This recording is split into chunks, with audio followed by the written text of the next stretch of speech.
Melanjutkan dialog kita di Jurnal Pagi membahas mengenai Pilkada Serentak 2015. Mas, berbicara mengenai kendala di lapangan, Anda tadi melihat kira-kira apa saja yang bisa menjadi catatan pentingnya? Ya, soal kendala sebetulnya yang penting untuk diperhatikan adalah soal kepastian logistik itu sampai di tepat waktu. Dan kalau kita lihat memang beberapa daerah kemudian memang ada yang menahan logistik di tingkat desa. Dan baru pagi hari 9 Desember ini kemudian disampaikan ke TPS. Alasannya alasan keamanan. Dan menurut saya ini memang penting juga. Kalau memang tidak ada jaminan keamanan surat suara dan logistik itu akan aman di tangan PPS, sebaiknya memang ditahan saja. Tapi yang paling penting jangan sampai proses pemungutan suara menjadi terlambat karena proses ini. Nah, kendala lain adalah soal cuaca menurut saya penting untuk diperhatikan. Kalau kita lihat beberapa informasi dan perkiraan cuaca yang disampaikan BMKG itu, siang Rabu 9 Desember itu mayoritas wilayah Indonesia akan hujan. Dan kita cek beberapa daerah yang akan pilkada akan hujan.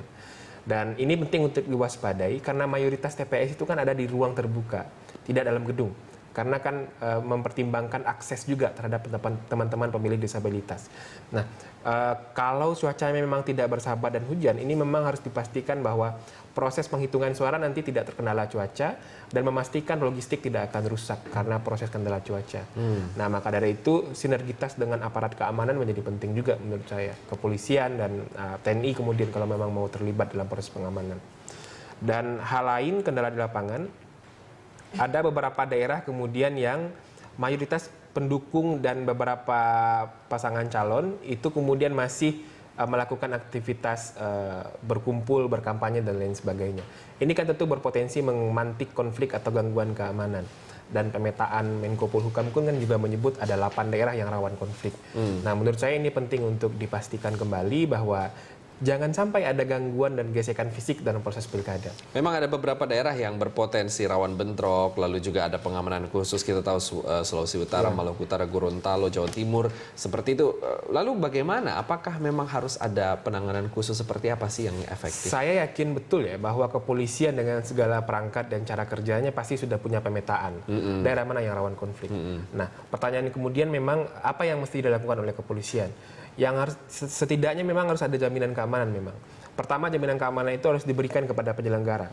Penyelenggara pemilihan kepala daerah, KPU dalam hal ini termasuk juga pengawas, tidak boleh mereka bekerja di bawah tekanan dan di bawah intimidasi. Pengalaman di Pileg 2014 misalnya ada penyelenggara pemilu di Sulsel yang kemudian harus masuk rumah sakit karena dihajar oleh salah satu pendukung. Dan alasannya pun sepele, ketika dia ingin meminta berita acara kepada penyelenggara pemilihan di TPS, kemudian itu ingin diketahui oleh pendukung, tidak boleh, kemudian mereka ada pemukulan. Nah, ini kemudian yang harus diperhatikan, penyelenggara harus diamankan. Yang kedua, memberikan pengamanan kepada pemilih. Pemilih tidak boleh dalam memberikan hak suaranya berada dalam intimidasi. Misalnya memaksa untuk memilih calon tertentu, nah ini tidak boleh, harus dilakukan. Nah, maka dari kepolisian memang harus memastikan jaminan keamanan. Hal lainnya adalah kepada pasangan calon mesti mengendalikan massa pendukungnya. Mesti dihimbau bahwa tidak boleh ada provokasi kepada massa pendukung untuk melakukan perbuatan-perbuatan yang melanggar dan mengganggu ketertiban. Karena kalau massa pendukung itu dipantik sedikit saja, pasti akan sangat sensitif sekali. Nah, maka dari itu memang kuncinya memang ada di pasangan calon yang mestinya menghimbau kepada pendukung, kepada tim sukses, kepada relawan atau apapun lah namanya, untuk bisa menahan diri.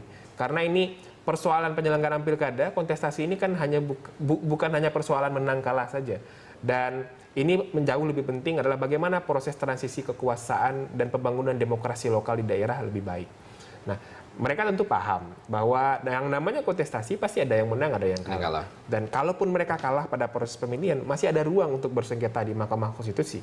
Nah, menurut saya memang menahan diri untuk tidak melakukan kekerasan, intimidasi kepada penyelenggara apalagi pemilih memang harus dihindari. Itu mengenai keamanan ya. Bagaimana dengan politik uang? Politik uang pendekatannya masih tinggi sebetulnya. Beberapa hasil survei KPK dan beberapa lembaga survei mengatakan bahwa menurut pemilih masih berada dalam pemahaman bahwa politik uang itu masih sesuatu yang wajar saja. Dan ini kemudian tentu mengkhawatirkan menurut saya ketika sinyal ini ditangkap oleh pasangan calon, ini mereka tentu akan terpantik untuk melakukan politik uang. Apalagi Mas, pilkada satu putaran tentu akan menjadi salah satu pertarungan yang sangat terbuka sekali. Pilkada satu putaran, siapapun calon kepala daerah yang mendapatkan suara terbanyak dan berapapun partisipasi pemilihnya dan berapapun suara yang dia dapat, dia akan dilantik jadi kepala daerah terpilih. Nah, mekanisme pemilihan kepala daerah dengan sistem mayoritas sederhana ini satu putaran tentu menjadi salah satu hal yang membuat pasangan calon akan bekerja habis-habisan. Mereka akan lakukan apapun.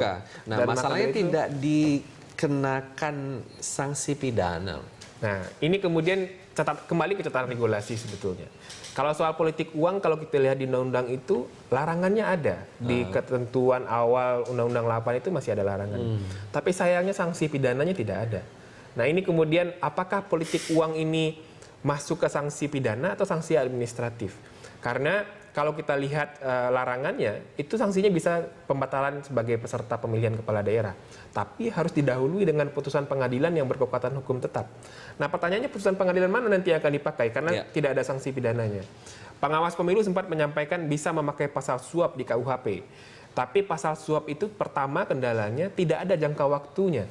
Bisa jadi nanti proses pemilihan kepala daerah sudah selesai, bahkan si calon kepala daerah pelaku praktik politik uang sudah selesai menjabat, baru proses pidananya selesai. Nah, maka dari itu kemudian sanksi politik uang menurut saya mesti menjadi salah satu perhatian dari para pembentuk undang-undang.